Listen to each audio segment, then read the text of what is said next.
après l'écriture, et quand la décision était prise de réaliser ces fameuses nouvelles digressions, il fallait distribuer.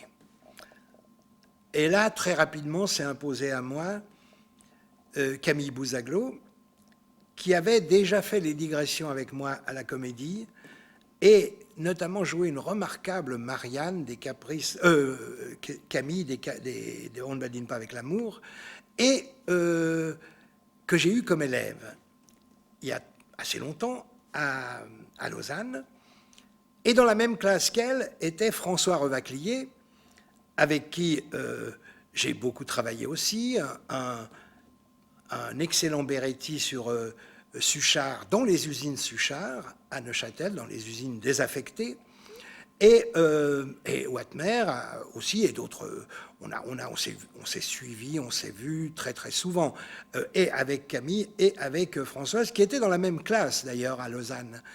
C'est assez amusant. Alors j'ai pensé à tous les deux, qui fonctionnaient bien ensemble, qui s'entendent bien, qui se connaissent bien, et puis qui sont agréables aussi parce qu'ils ont un talent de comédien et de comédienne qui leur appartient en propre. C'est-à-dire que j'aime pas trop diriger les comédiens en leur impliquant, disons, une direction de pouvoir, mais une direction dans le sens de l'orientation. Les orienter vers quelque chose qu'ils vont découvrir eux-mêmes et me faire découvrir eux-mêmes. Ce qui est le plus intéressant pour moi. Je conçois qu'on puisse faire un théâtre différent, avec dictée d'intonation ou d'arrangement, de mise en place et tout ça, mais j'aime bien aussi une certaine liberté, un certain surgissement. Que quelque chose d'inattendu surgisse me plaît beaucoup.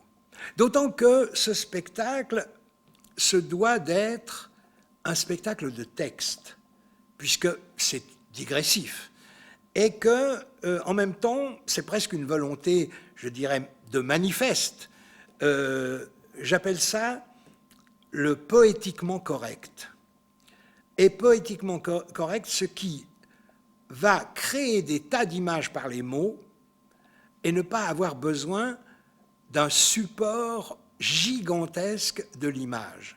C'est-à-dire que l'imaginaire du spectateur, donc du comédien, donc du metteur en scène, qui est le premier spectateur, c'est simplement sa fonction, et l'orienter à partir de là, eh bien, ça suffit à remplir ce vide qu'est l'espace théâtral, de même que le corps, la voix, qui est la signature du corps du comédien, suffit à combler l'absence. On pourrait dire que le vide et l'absence sont les deux maîtres mots du théâtre, mais en même temps, peut-on dire ces deux ennemis. Il faut donc essayer de combler le vide, de remplir le vide, de pallier à l'absence, de se substituer à l'absence, et c'est la seule fonction du théâtre, disons, dans sa technicité. Bien sûr qu'à partir de là, le théâtre doit mettre en cause le monde tel qu'on le vit. Oui, ce qu'on peut dire aussi, c'est que j'ai parlé de la vie, de cette espèce de simulation du vécu, mais qui est en même temps une stimulation à vivre, qu'est le théâtre. On peut dire aussi qu'il procède de la multiplication des points de vue contradictoires, des oppositions, de ce que Brecht appelle la dialectique au théâtre. C'est-à-dire que, et là-dedans, dans une pièce digressive comme celle-là, qui est évidemment inspirée par les dialogues d'exilés de Brecht, c'est l'histoire de deux hommes qui se retrouvent exilés, qui ont fui l'Allemagne hitlérienne, dans une gare à Helsinki, et qui vont adopter des points de vue très, très contradictoires et en même temps très paradoxaux. La contradiction et le paradoxe sont mêlés. Donc c'est assez compliqué à lire, mais en même temps c'est jouissif à essayer de décrypter. Et cette idée-là, on la développe dans la pièce, puisque c'est encore une fois le fondement de la pièce, c'est-à-dire qu'il y a un point de vue qui est donné, il y a tout de suite un autre point de vue qui est donné. Il y a le change de sexe, qui est clair, le change de place, s'exprime bien. Quand une place est donnée au début, à l'homme et à la femme, eh bien, à un moment donné, quand ils vont inverser les rôles, il y aura incontestablement un glissement des places.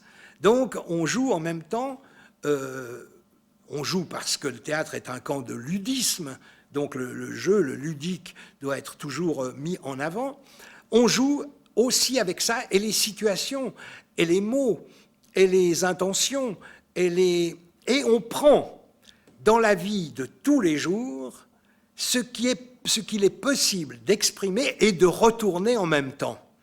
C'est-à-dire de créer de l'inattendu, de créer de la surprise. Donc il y a l'archétype, le schéma, le pattern, comme on dit, l'habitude, le lieu commun. Et il y a le contraire. Ici, il y a la doxa, il y a la paradoxa. Il y a évidemment toujours c'est peut-être ça le mouvement du théâtre. Le mouvement du théâtre interne, c'est peut-être pas l'action, c'est peut-être le fait que l'action est racontée de points de vue différents sans qu'on ait l'impression que les points de vue sont différents, puisque la focale, on pourrait dire, reste la même. Le spectateur est assis à la même place et il voit se dérouler sous ses yeux une action.